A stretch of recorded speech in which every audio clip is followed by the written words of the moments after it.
Hi, my name is Sam Price, and every single Wednesday night, we give you the Price Report. We interview somebody from around the blockchain that has an amazing resume, that has put a lot of time into crypto, and that could give you some good insight and possibly help you make some money or learn some beautiful information. Today, I'd like to bring in my man, Rice TV. Thank you so much for jumping on it, man. Great to have you here on the show. I appreciate it.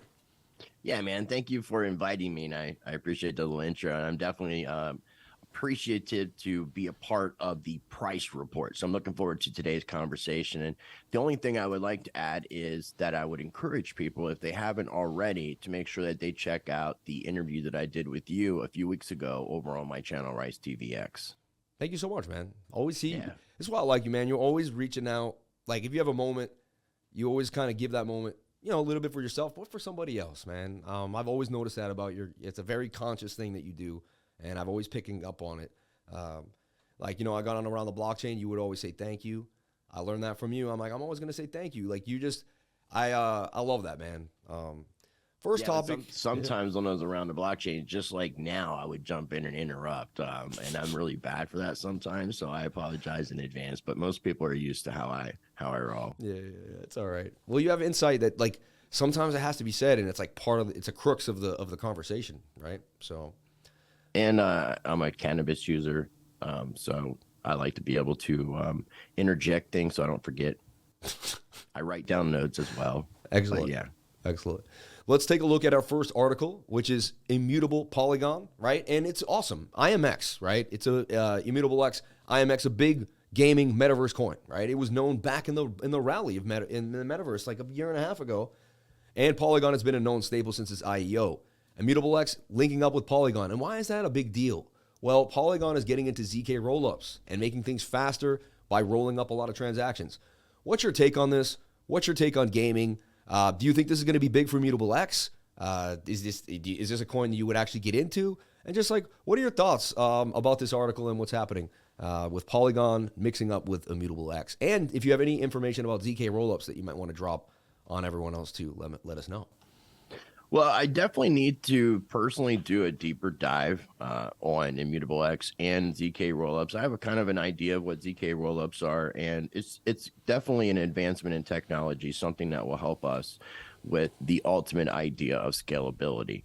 The future of crypto, regardless of if it's the gaming industry or whatever industry is being tackled by these technologies, I really feel it's going to be relying a lot on synergy, cooperation, interoperability, cross-chain, multi-chain, basically being chain agnostic and working together. So I see a lot more partnerships, collaborations taking place. And the gaming industry is obviously a huge industry. I mean, we've seen the kind of revenue it's brought in just in the mainstream area, and trying to accelerate that into a blockchain element, I think, is definitely a smart idea. Now, there's, going to be limited about things you can and can't do. And as a fan of decentralization, I understand that there's a time and a place for decentralization. So I think a lot of these projects, to have a lot of success in these areas, I think you're going to see a lot more centralization. And a project like Polygon is more centralized in a lot of aspects. So it gives them that faster throughput. And, I haven't done enough research on Immutable X, like I said, but I would think that it's in a similar position, that it's a little bit more centralized. But it makes sense. Anything that's going to be gaming or metaverse related, in my opinion, is going to need to be centralized. Otherwise, it's not going to have the functionality of something that most people are used to using.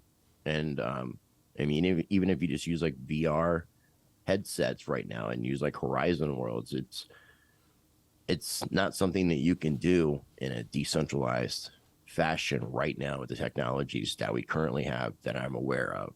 Yeah, we need Facebook to come out with the, all the little Optimus, right, that they put out. And you need right? You need how could we have, we basically we'd have to have an autonomous organization that builds the own VR thing, right? Somehow that would have to go out through the organization. Yeah, we don't have that centered point of control. You made me think of an epiphany though. America starts, right? There was probably a town in Oklahoma with a few roads. There was a town up in Boston.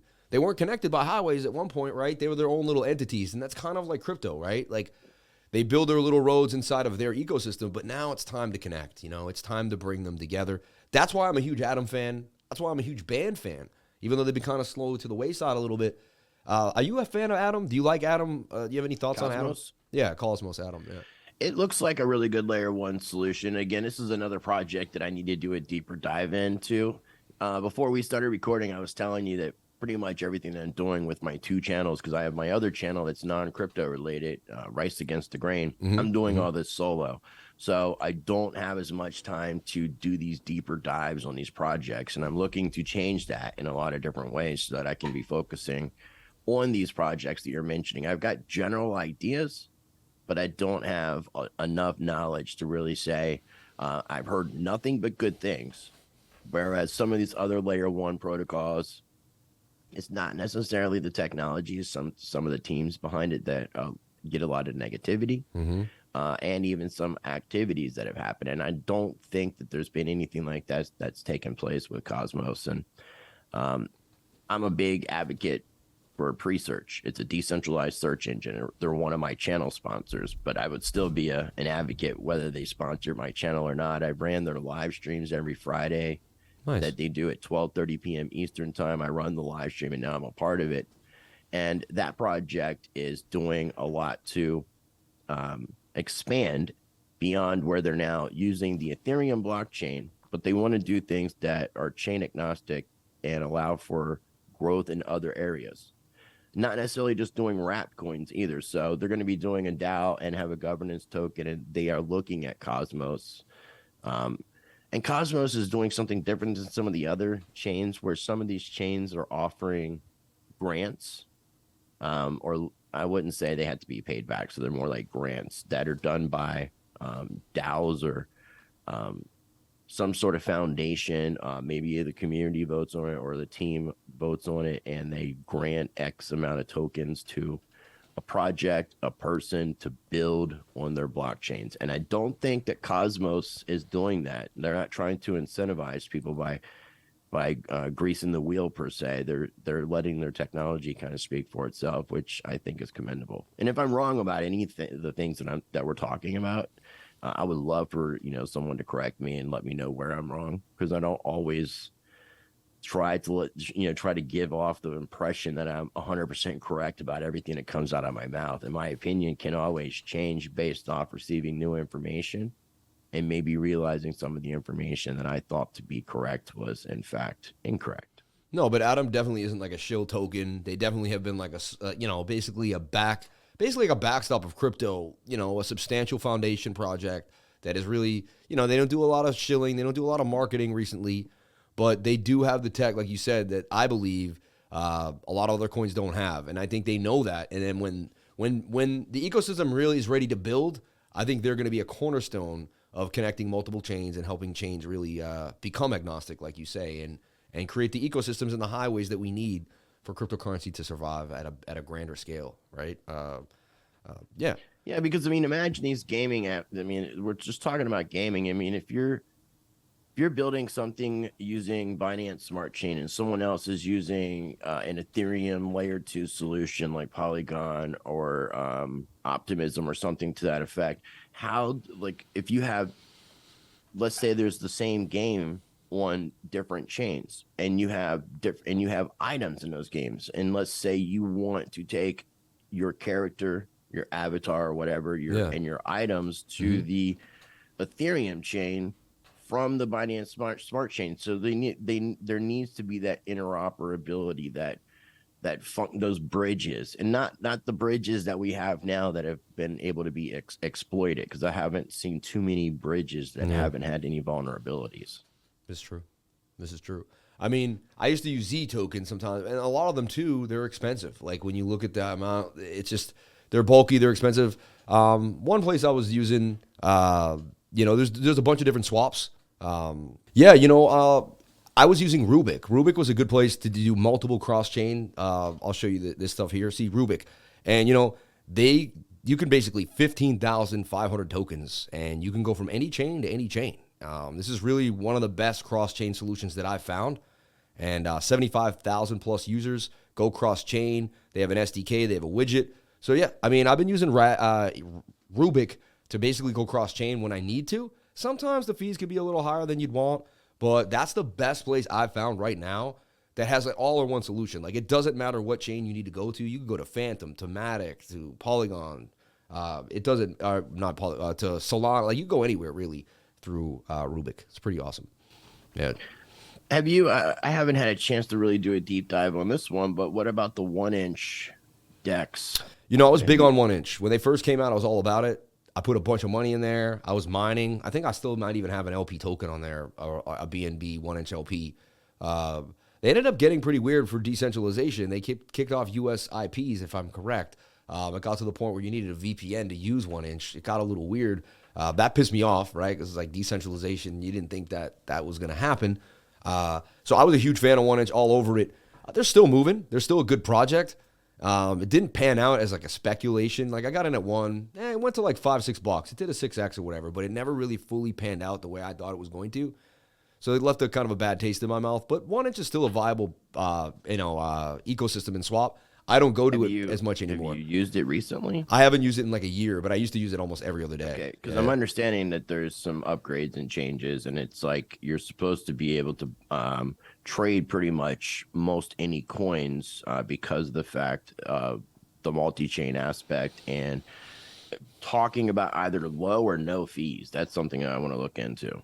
Yeah, I mean, that's what I like, right? So, now, I was always a fan of 1-inch. I'd go back. I'd have to revisit them and see what they're doing and where they're at. You know what I mean? I know you're more of a technical guy, but, I mean, checking out the actual use case. No, I'm all about the use case. No. That's really important. Well, that's what I'm letting the listeners know. No, that's what people think about me. It's weird is I was a technical researcher before I became an analyst. So people see my analyst and they think I'm just a technical guy, but it's completely untrue. Like, I got into Candy B Grow Corp because I like Bruce Linton, and I was studying. You know, I learned how to invest around 25 to 28 years old. I learned you spend 2 to 3 years researching a company, then I DCA into it, and then I want to hold it for 4 to 5 years. That's like my main way of making money.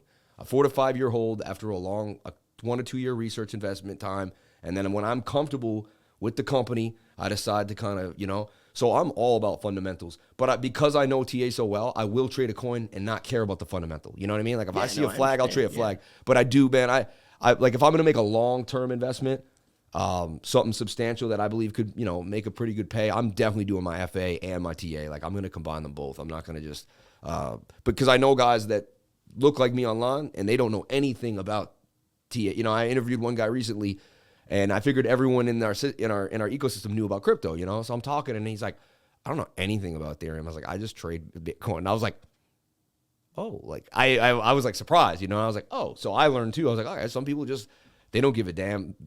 They just want to trade, they don't care about anything else. So, but no, I mean, but I try to be honest too. Like when I first got involved in crypto, and I wasn't having 2 channels and putting out a lot of videos, I had a lot more time to do research, and it made me really knowledgeable about crypto, which helped me to understand things as they were starting to come out. That's where I can kind of get things basically without doing much of a deeper dive, just to kind of get a real quick idea of what this thing's about, the utility, the blockchain, all that kind of stuff, and the team.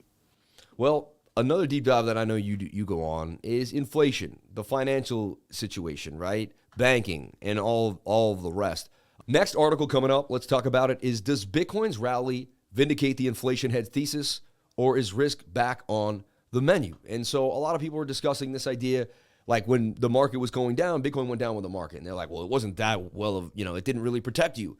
But at the same time, you have to understand, Bitcoin was going through its own process, its own 4-year cycle, and it had to find its bottom. I believe you'll see Bitcoin decouple from the S&P at one point. What do you think about that? A lot of people battle me on that. Like Crypto Blood always says, it's going to take a lot longer than I think. I'm more optimistic. What are your take on decoupling from the S&P? What are your take on Bitcoin as a risk-on asset? And what do you think will really fully see Bitcoin become what it was really meant to do? And on top of this, we might as well throw in the Balaj idea where he said we're going to $1 million in 90 days. We got to throw that in there. So what's your take on all that? I know I give you a bunch of loaded questions, but... yeah, no, that's cool. Yeah. Let me see where to begin. I mean, I'm long-term bullish, but Bitcoin itself is not a complete store of value necessarily on the short term. Definitely on the long term, because we can see number go up, and over the years, it definitely rises in value. Just simply holding, dollar cost averaging, buying in, stacking in. And there's a website, dcabtc.com, that people can go to. It's a calculator where you can calculate, like, let's say you invested $10 every 2 weeks, 3 years ago, how much money you would have been, currency that you would have invested, how much Bitcoin you would have gotten, how much that percentage gain was versus the fiat currency investment. I like that. Yeah, no. And when you were on my channel a few weeks ago, I had mentioned precious metals. I look at precious metals, gold and silver in particular, as monetary metals, as being that preserver, that life preserver that you were talking about. See, I kind of gave up that capability. I was heavy gold and silver, and I became a bit like, I started putting that money that I would have allocated to gold and silver into Bitcoin. And now I get it. This is the first week I've been like, should I buy an ounce of gold again? And it's been like 4 years or 3 years since I bought an ounce of gold. So I'm like, really? Like, I'm kind of in between whether, like, you know, like. Well, if you're sitting on cash and you have excess cash and you're not making that cash work for you, then I would keep it stored in something like gold, because it's maintained its purchasing power and its value. As that example from anytime between 1920 and 1930, an ounce of gold was roughly worth $20. You can go to a bank, take a $20 bill, get an ounce of gold, vice versa. And back in between that time period, you could buy a nice suit like what you're wearing for $20 or an ounce of gold. Now today, I'm sure you can't buy that suit for $20. But an ounce of gold is a little bit over 1,900. The last I looked today, 322, the 322 day of 2023. I think that you can buy that suit. Now, you probably have better taste, but you can buy a suit for $1950 easy.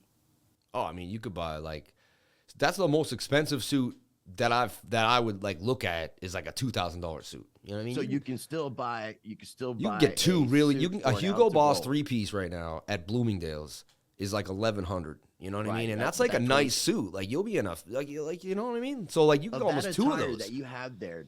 Can I buy anything that you're wearing for $20? No way. Maybe the pocket square. Tie? I think you could grab the pocket square. The tie might be $20. Yeah, the tie was $20. The tie, or maybe this, just the tie. What do they call these things? The little tie holder. You know what I mean? I should know the tie. Now, for Bitcoin to decouple, I mean, I do believe it's going to happen. I'm, Blood's my boy, and I love Blood. He's the man. Shout out to Blood. He's the man. Yo. I agree with him on a lot of things, and I disagree with him with a lot of things. We have a very unique situation happening with the fiat monetary system, with the U.S. dollar, with the BRICS nation banks having their reserve currency that's going to be backed by gold. Mexico has applied to be a part of the BRICS nation. That's a big deal. Yeah. Now, and we're also seeing the launch of central bank digital currencies all over the world, and just it's happening sooner than later. Now, coincidence?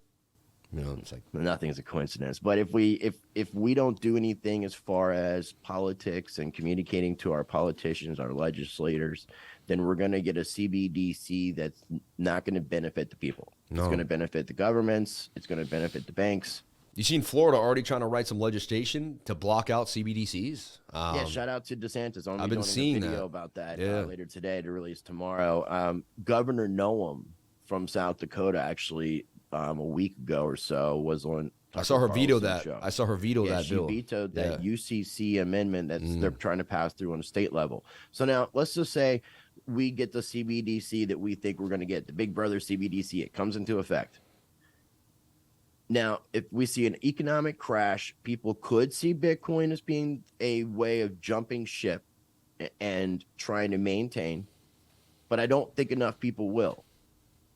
When we have the central bank digital currencies introduced in the majority of the world, that is basically a Big Brother surveillance tool, people will realize the power of the opposite side of that, which is what Bitcoin represents. Mm-hmm. Yeah, it's like you're making me realize too. But until that takes place, though, we're not going to have a decoupling. We're going to have moments like we have right now where Bitcoin is doing some amazing things in the charts compared to TradFi. Yeah. But if we have any more things going down like these past bank failures and more backstops, and the Federal Reserve and the U.S. government backs this whole thing up, we're talking about trillions of dollars, which could potentially, more than likely, lead into hyperinflation, which goes into that $1 million Bitcoin bet. Goes into... So in 90 days... McAfee said the same thing. In 90 I'm days. not going to talk about what he was going to eat, but he said the same thing, $1 million for the same reason. His timing was off. His timing was off. This guy's just taking McAfee's idea a step further without integrating the neither region. Some people are speculating that he knows more about subtle differences in the industry, and he can see some warning signs that make this bet almost obvious for him to win. Did he do this just for publicity? What is the other reason behind it? Same thing with McAfee. Did you think McAfee was going to do what he said he was going to do if he lost the bet? There's no way he was going to do that. Like, it was impossible. Like, so, and he was going to plant a flower, right? I mean, now here's the thing. He was going to plant a dandelion, right? If we get to $1 million Bitcoin, that means in 90 days, that means the dollar is worthless, basically.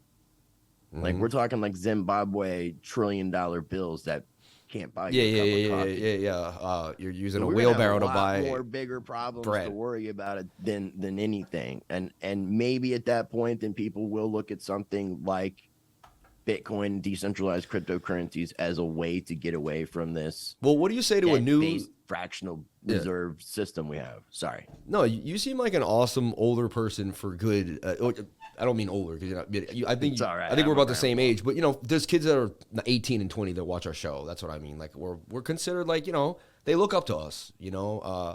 Now, so that's what I meant to say. But the point is, with all this going on, like, what would you say to a new millionaire person, just first time in their life has $1 million in the bank, never had cash like that? They have some Bitcoin, they're in the middle, but they don't know what to do. Like, they're like, should they just go and put half their money into BTC? Again, not financial advice, but just like what if you would just come in, you're sitting on all that cash, like, and the banks could all of a sudden go under? Like, would it scare you? Like, what do you do? Like, do you put half that money in Bitcoin? Do you ride it out? Do you decide, oh, well, I'll just take their CBDCs when they come?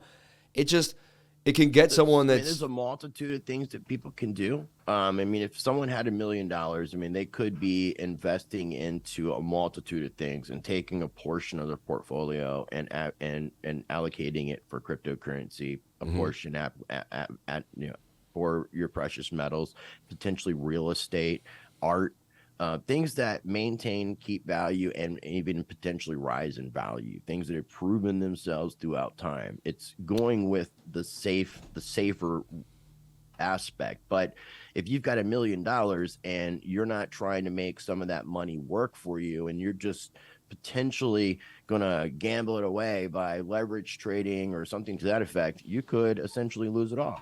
You could win big, but if it's better to not put all your eggs in one basket, in my opinion. Mm-hmm. And I'm kind of a hypocrite for saying that because I got all my eggs in the crypto basket, and then a portion in the precious metals basket.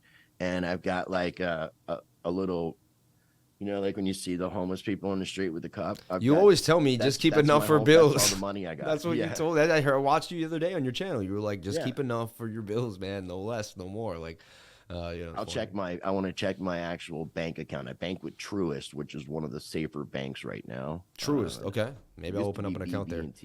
Okay.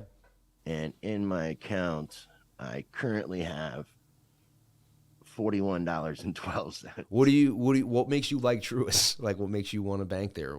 It's just close and convenient to me. I was using BB&T when I first opened the account. I was going to college, and I had a student bank account, so I didn't pay for anything.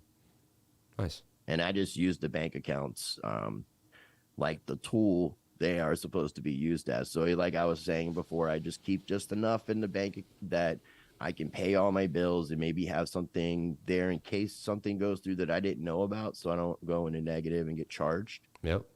But otherwise, my philosophy right now with everything that's going on with the banking system, and knowing that businesses and individuals are having problems when they go to their local banks and try to withdraw not even what I consider to be a large amount of cash. No.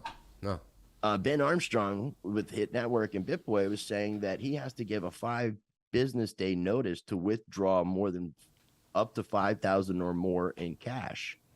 And so it's easier for an individual to go and deposit money as needed because you may not be able to withdraw it as needed.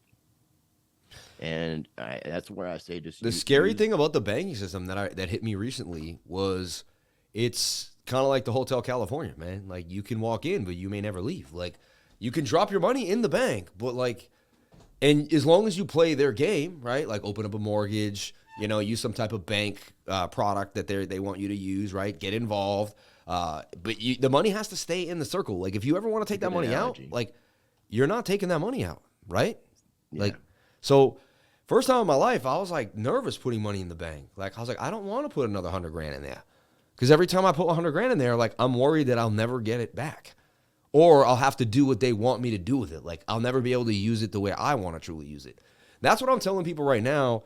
Recently, I'm not going to say what I've been buying. Value. It's losing purchasing power and value while it's sitting there in the bank. So it's just it's a con game, and people are starting to realize, the confidence. They're starting to lose the confidence in the con game. Totally, take the fidence out. Yeah, they're like, now, I'm not saying what I'm buying right now, but I am purchasing things that I believe if a CBDC comes in, we're going to be restricted, or maybe you won't be able to buy it, or maybe they'll say you can only have 5 of these, you can't have 10 of them. You know what I mean? Who knows? It just once someone starts watching your money closer, what else are they going to restrict you? Where else could it go? So they won't let you buy gold and silver, Bitcoin and crypto with the CBDCs. I can assure you that. No, they won't. So like right now, like, so that's the thing. Like say you're sitting on money, you want gold, you want Bitcoin now, like you may only have a chance to get in. Like this may also create a pump for Bitcoin, right? If people are afraid that the money they have will get transferred to a CBDC and then they won't be able to use it to buy the things that they could hedge them against like a really coming horrible depression or something else, it makes you wonder if that will create even more FOMO for Bitcoin. Like I got this, I don't like to trade with feeling, it's all the charts, but I do have this instinct. And as humans, we do feel like when something big is approaching, and like I have that feeling recently, the next couple of months, like I think we're going to have a change in the world that like will never be the same. Kind of like COVID, like nothing ever really went back to normal. Nothing ever really went back to normal after COVID, right? And so the new normal. I feel something brewing, and it has something to do with the payment system, the WAF, like the CBDCs, and I'm trying to figure out how we can influence it ourselves, how we can somehow sway the movement, and are we under basically, the thumb of these big unelected officials who are telling us how to live our lives. Kind of scary. Not scary. I don't it is, but we got to create new solutions to old problems. One thing that people may want to consider, and this is something that I've been talking a lot about on both of my channels, but it's the idea of agorism, which is, and I'll spell that for people, like I'm an agorist. It comes from the word agora, which I think is a Greek word for pavilion. But an agorist is basically, or agorism uses counter economics and parallel societies, marketplaces, breakaway communities, basically a group of people forming a way of supporting each other's businesses, each other's endeavors, purchasing the necessity items that we need in our life from one another, and using that system, because we may get to a point where someone like myself may not have positive social credit and may not be able to transact in the way that most other people that might be good citizens would be able to do. And if we form our own networks before the doo-doo hits the fan, then we could be a little bit more ahead of the problem and create new solutions to these old problems. So there's a website people can check out called freedomcells.org, and it's CELLS, and then peoplesrights.org, and they're both ways that people connect up with people locally. And then With Freedom Cells specifically, it's like it takes these little, imagine in your area, like where you live. Let's use Boston, for example. You have these different cell groups. You have one group that might be a cryptocurrency education meetup group. You might have one group that's talking about community farming and how to use your land and grow things properly so that you could be more self-sustainable. One group might be talking about self-defense. One group might be talking about something completely unrelated. You take these smaller groups and you connect them into your Boston cell. And then you take all the other surrounding areas and interconnect them. So you're creating a network. There's also a blockchain project that I've interviewed. It's called Qortal, Qortal. People should check out those interviews on my channel and what they're trying to do, because it's really creating, if you're familiar with an intranet, it's creating a new internet for people to use that's a closed internet system. And it's got a lot of functionality with the things they're going to be doing. Peer-to-peer, end-to-end communication. We can create marketplaces, but we need to be thinking ahead. But that's kind of like the worst case scenario with this. Now, in between working on those kind of new solutions to old problems, the other thing I mentioned is we're going to get a CBDC one way or another. A digital dollar, whatever they want to call it, stable coin, it's all still programmable currency. So we need to make our voices heard when it comes to the political game on a state and a federal level. So people need to be contacting their state legislatures, their state senators, congressmen, their governors, in addition to their federal individuals, because like I mentioned, the UCC amendment is on a state level. It's been introduced to 24 states and it's been shot down by South Dakota.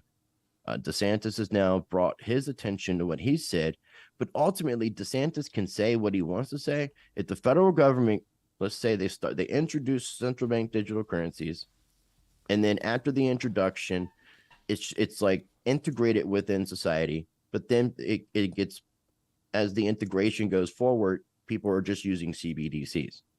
So now any sort of funding that the state of Florida receives from the federal government comes in the form of a CBDC, and they got to repay that with CBDC. So regardless of if DeSantis wants to on a state level ban central bank digital currencies, when it really comes down to it, this monster we call the federal government is way too powerful and it's grown beyond what it was supposed to be. And if people want to read about the founding fathers and the anti-federalists versus the federalist papers, it's supposed to be the state was supposed to have so much more control, and that's why the states had supposed to. You know, they're supposed to. It's, I mean, that's been a big argument. Like when the nation was formed, the states were supposed to be governing themselves, and the federal government had a role. But after the Civil War and reconstruction of our nation, it wasn't a reconstruction. It was power grab, right? A takeover of the federal government and federal control over everything. And, you know, states should be able to govern themselves, but we still need people like Governor Noem and Governor DeSantis to come out and bring this knowledge to the forefront. Like, it's not like that UCC amendment has been introduced in Florida yet. You know, I feel like he's posturing himself, because obviously he's going to be, you know, there's a lot of talk that he's going to be running for president in 2024. Yep. So this is all posturing and kind of letting people know like who he is and where he stands. But we definitely need, not all politicians are bad, but the majority of them are. We have a few, and just because some of these politicians might be speaking out against central bank digital currencies doesn't necessarily make them good politicians. Amen. Right. I hope that answered everything in the long way. No, it was the nicest. Long-winded. No. That was great. That was absolutely great. And honestly, like, I think we're gonna like kind of end it here. I mean, like, it's a great topic. One last thing I was gonna just kind of discuss was a little bit of the idea of like how COVID set us up for this. Right. It seems like COVID came through, they stopped production. Right. Then there was basically no one was buying anything because no one was even going outside. Like, right? I mean, you didn't have the incentive to want to go do something. People were buying, you know, Netflix documentaries, and, you know, people were watching a lot of streaming, right? That's what they were doing. But they then pump all this money into the economy, Where does the money go? It goes into houses. It goes into goods, right? There was houses in Florida that were 170 grand. 3 years later, they were $350,000. You know what I mean? People that had small little homes had doubled their money up, and it was like, you know, and so it didn't matter. Rich. Yeah. I'm rich. Yeah. And they didn't realize that the whole time what was going on is that the value, the purchasing power, the value of the dollar was going down. And it, again, that's why if we have $1 million Bitcoin in 90 days, we've got a lot more problems to worry about, because you better have a weapon. Like, it's not going to be a fun situation. That's why community is so important right now. I like what you're saying. That's why I like the Blockchain Crusader and Crypto Keeper, and they have that whole like camp and the survival thing. And I really want to get involved with that. Like, and you should, man. You totally, I mean, you have a tinfoil hat, whether you put it on all the time or you acknowledge it or not. You definitely have a tinfoil hat, and you're a forward thinker. You think outside the box. I mean, before, you were obviously a gold and silver individual before Bitcoin and cryptocurrency. So you've had this mindset of, it's kind of like being in the Matrix. Trash. It's weird. It's like you were called. Like, isn't it weird? It's like when you watch the movie The Matrix, and you're like, it's like someone went up to me. Like, I met a guy on the street, and he told me Ethereum, and he showed me it at $9, and I still remember that day. And I'm sitting there, and he shows me CoinMarketCap, and I'm looking at it on my phone, like, what is this? Like, what are these tokens? And you know, I'd already gotten into gold. I already didn't trust, you know, the banking system. I had a Citibank one time just lose $1,000.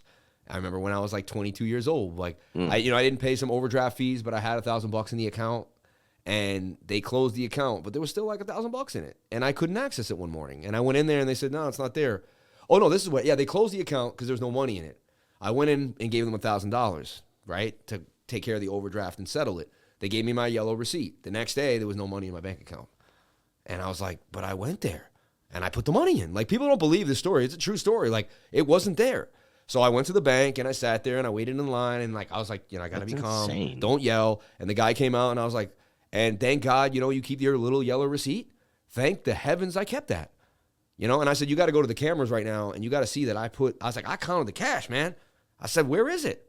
They ended up giving me an extra $200 and saying sorry. It was the weirdest thing you've ever seen. It was so strange. Like, and I walked out of that Citibank. I closed that account like a month later, and I never dealt with Citibank ever again. It left a bad taste in my mouth with the banking system. So I was always looking for a way out. I always knew that I always knew that if you wake up and you don't ask, you're in a prison. You get what I mean? Like, if you just wake up in the world and you're an entity and you don't ask who's controlling the space you're in, someone is influencing. It's a giant plantation. Yes. Like, you are on. Yeah, exactly. Someone is, and you got to start paying attention. It's like a minimum security prison. It doesn't have a fence. You know, at any point the prisoners can leave, but they just don't know that. Yeah, consequences. They don't. It's an invisible fence, right? I mean, there's really minimal security prisons that don't have fences. That literally the prisoners can just bounce if they wanted to. They could, but there would be consequences for that. And if you're in a minimum security prison, you want to get it done 6 months. Probably didn't do anything too bad. Yeah. So, but that's basically the situation that we're in. So, I mean, I think I never thought about it like that, but that's insane. And this is a longer term game too. Like, we can just go back to 1913. I'm not going to spell everything that took place between 1913, but we had 1913, which was your Federal Reserve and your IRS. We could fast forward to the early or late 20s, early 30s for the Great Depression, the confiscation of gold, the creation of Securities Exchange Commission and securities, and a banking regulation changes. And then we have Bretton Woods, the Bretton Woods Agreement, which made the dollar the world reserve currency. And then we can fast forward through the 60s with what JFK was doing with Treasury and silver, and then go to 1971 with Richard Nixon and the Nixon shock taking the United States dollar off the gold standard officially. And then we could go to Black Monday. I think that was 1987. Yep. The dot-com bubble. Then we had the 07-08 crash. Then we had QE 1, 2, and 3. And then we had the 2020 pandemic situation and crash take place March 2020. The system basically crashed again, but they turned off the trading kill switch on which they did in 2007 and 2008. And now here we are. The introduction of FedNow, instant payment service, is coming out in July. The digital dollar pilot project with the New York Fed, the Boston Fed and Project Hamilton, and then all the other central banks, central bank digital currencies happening like in China, India, England, and all these other places. It's all led up to this. It's been a really slow, methodical game that's led up to where it's going to make the central banks the buyer and lender of last resort. Yeah, that's the one last thing I wanted to ask you before we left to end this on. You know, I do my deep dives, conspiracy theories, like, you know, and even 7-8 years ago, I was watching a documentary and they said they don't want your local banks to exist. They want to control the wealth. They want to create a world bank, and they want everyone to be controlled by the World Bank and New World Order, right? One world digital currency, one world government. This is, and then some people say this is what we want because if there was an alien race, we should all be under one army, right? Because we wouldn't want to be fighting each other. We would have to actually have a federation. So some people think other entities that control the world and the deep, deep, deep states that believe this is the right thing to do, like the NWO is actually how you help us, because that's like, but who knows? I'm being like devil's advocate there. If we had a threat to our existence as humanity, we would come together really quickly, and we wouldn't have to have a unified government. Yeah. We wouldn't have to have a unified government for people to come together and coordinate. We'd see the threat and we know what we needed to do. We have immense communication methods, even if they took out power grids and internet. I mean, so here's the thing, and I said it in a video that I released. You're putting this out today, right? Yeah, tonight. Yeah, 7. Okay, so I had a video I put out yesterday, and it was basically 4 words, and it's problem, reaction, solution, and I add consolidation. Because that's what's happening right now with all these banking failures and shuttered banks, is you're seeing, because even JP Morgan is now coming to the rescue of First Republic Bank.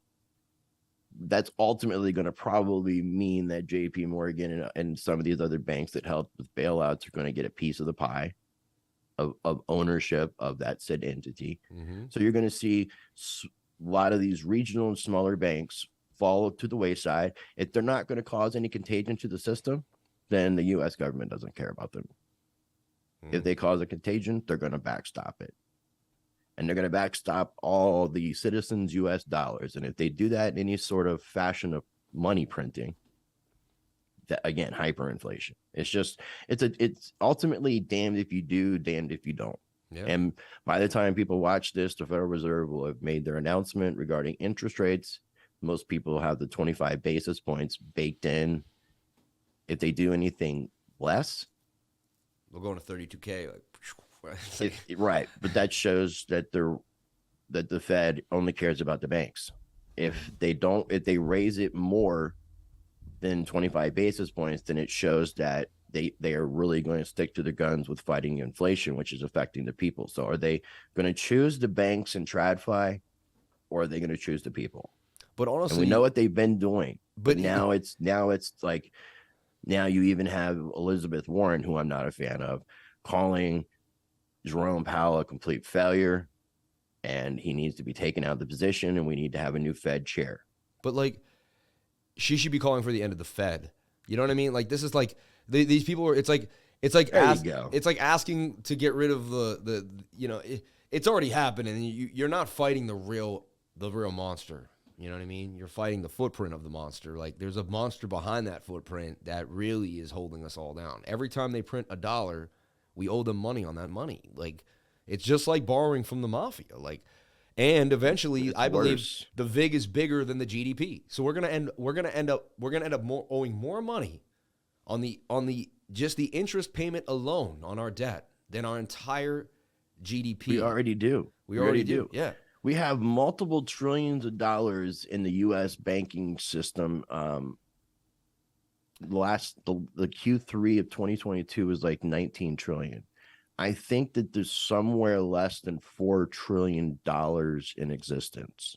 It's kind of like the U.S. is like someone's junkie brother that like keeps stealing your credit card and like maxing it out. And you're like, dude, bro, like you got to get a job and start saving. And he's like, Uncle Sam Bankman-Fried. Yeah, it's so crazy. Instead of just Uncle Sam now has a last name. And it's Bankman Fried. So he fried the bank, man. Oh my gosh. Anyway, that ends our conversation. This was amazing. I always go down a rabbit hole with you, man. I really appreciate it. I learned a lot from you. I hope you learned something from me, and I hope we had a blast. I like to leave you with the last video. You can say whatever you want at the end, and tell people where to find you. Any last thing that you want to put out there, and thank you so much for jumping on into the price report. And again, we'll be back next Wednesday, everybody, for another awesome interview. So thank you so much for watching and being a part of the community. Thank you again, man, for having me on. I really appreciate it. And if people want to check out what I have to offer, they can visit my website at ricetvx.com. I have links to both of my channels, Rice TVX and Rice Against the Grain, and my other various social media links and other video platforms. You can follow me on Rumble and Odysee, where I post up uncensored content that's too hot, too controversial for YouTube. I would just encourage you to make sure you're checking out my channel. Go through my playlist section. I have a must-watch crypto playlist. I've been going into a lot of deep dives regarding the central bank digital currencies and talking about new solutions to these old problems. So if this resonated with you, definitely check out what I have to offer. And if you enjoyed this conversation and you checked out the previous conversation that me and Sam did, let us know down below in the comment section if you would like to see us do more conversations like these together.